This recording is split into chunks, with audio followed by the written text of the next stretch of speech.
আপনি কি জানেন প্লে লিস্ট কতটা গুরুত্বপূর্ণ ইউটিউব চ্যানেলের জন্য? আজকের এই ভিডিওতে আমি আপনাদেরকে দেখাবো ইউটিউব প্লে লিস্ট কীভাবে তৈরি করতে হয় এবং সেখানে কীভাবে ভিডিও এডিট করতে হয়।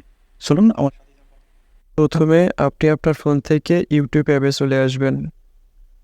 ইউটিউব অ্যাপে চলে আসার পর আপনার প্রোফাইলে ক্লিক করবেন, তারপর প্লে লিস্টে ক্লিক করবেন, তারপর ক্রিয়েট এ নিউ প্লে লিস্টে ক্লিক করবেন। এরপর প্লে লিস্টের নাম দিতে হবে আপনি যে নামে প্লে লিস্টটা করবেন। ইনফরমেশন বাই 10 কিউব শাকিল, ক্রিয়েটে ক্লিক করবেন। হওয়ার পর আপনি আবার নতুন করে প্লে লিস্টে আসবেন, ইট অপশনে ক্লিক করবেন। এখানে ডিসক্রিপশন দিতে হবে। অবশ্যই মনে রাখবেন ডিসক্রিপশনটা যেন এসইও সমৃদ্ধ হয়। তো আমি আমার পছন্দ মতো ডিসক্রিপশনটা দিয়ে দিচ্ছি, আপনারাও সুন্দরভাবে ডিসক্রিপশনটা লিখবেন।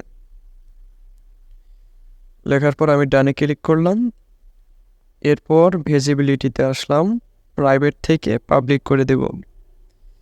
তারপর কোলাবরেটর, এটা না দেওয়াটাই ভালো, যেমন আছে অমন থাকাটাই ভালো। আমি সেভে ক্লিক করলাম, তো সেভ হয়ে গেল। এবার আসুন ভিডিও অ্যাড করা যাক। তারপর আমি আমার ফোন থেকে ভিডিওতে আসলাম। ভিডিওতে এসে 3 ডট অপশনে ক্লিক করলাম।